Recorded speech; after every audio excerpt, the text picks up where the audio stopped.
they most commonly found in areas that have most water, that can be suitable to plants' growth. A special soil that is made from the water. They have many varieties that you can find where they come across in many places in the West. For example, a skunk cabbage is found in the wetland. A common cattail is found mostly everywhere. And around the wetland, blooming in spring and summer, is the marsh marigolds. Animals and insects. Wetlands provide extremely important habitat for the wide variety of wildlife.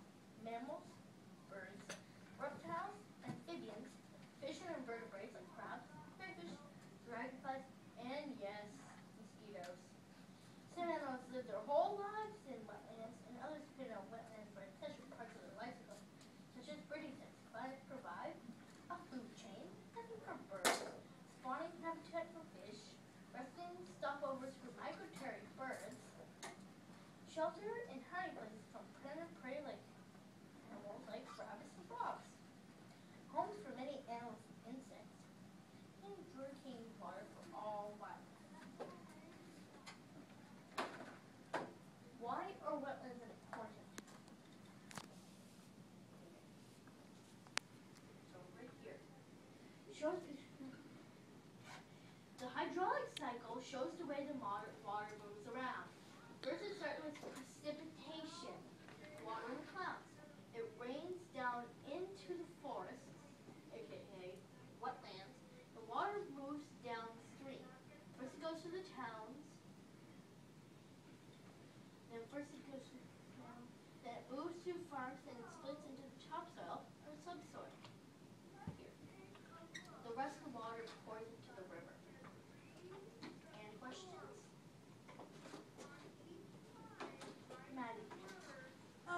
Do you know the other words to precipitation and other words? Well, what falls from the sky and the It's like the water cycle. Exactly. You and Mr. Brewer stated Covered the a water couple of cycle. cycles there. Are you looking for other forms of precipitation, Maddie? You mean like snow and rain and hail and moisture from the sky? You did such a good job, Paul. Not just talking about the animal and ecosystem, but you have a food web in there, prey and predators. You have the water cycle in there, and also some plants that when we go up to Sispus, we're going to be talking about in the pond area. So we're going to an ecosystem similar to the one Paul's describing. It's a low area that fills up with water, and we'll see some of these kinds of animals and plants. Nick? It's where, do you know where the places in the pictures are? Well, this couldn't find on the shoulder. This one might be a different kind. There was actually 4, but I kind of forgot to list the 4th one. There would think this is a marsh. There's marsh. No. Oh. I mean, where are these pictures? Do You mean where in the world? Yes. And so,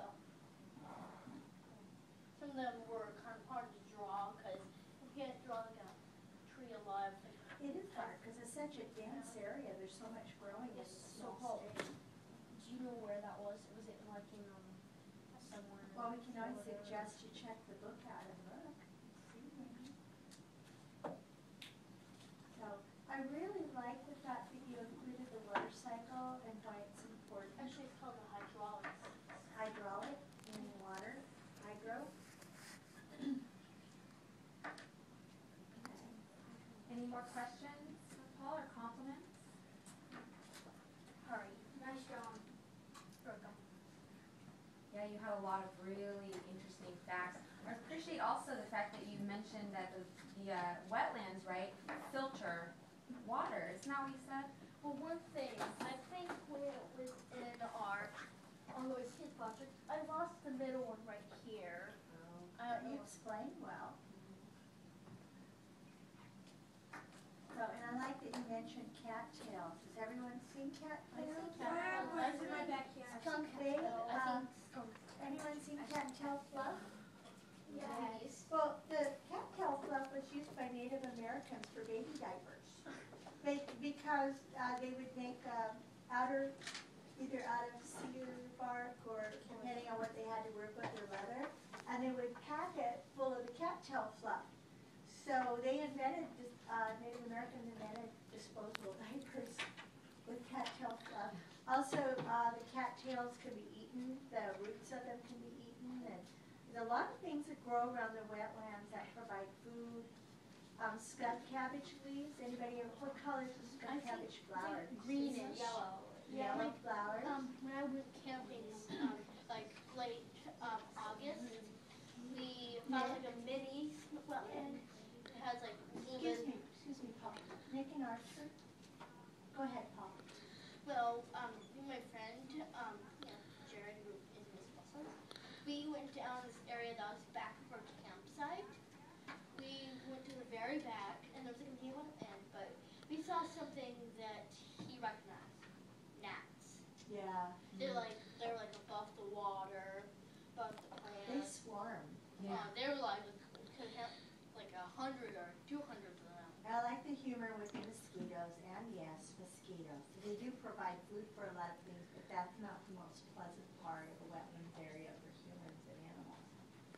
I don't Unless worry, you we eat didn't mosquitoes. attract the gnats at all. Yeah, and gnats are, we used to call them can't see 'ems, because they're so tiny and But it was they like cloud a black around you. cloud. They don't bite. I know they don't bite. It's amusing to watch. Well, Paul, I asked, yesterday I asked Nick to save his graphic aid, and I'd like to save yours as well before we go to CISPAS. When we talk about geology, we'll be talking about wetlands and also volcanic areas. So if it's all right with you, could we keep your graphic aid in the drawer and then pull it out again, and maybe your notes, and we'll revisit this again before we go up to camp. Nice job.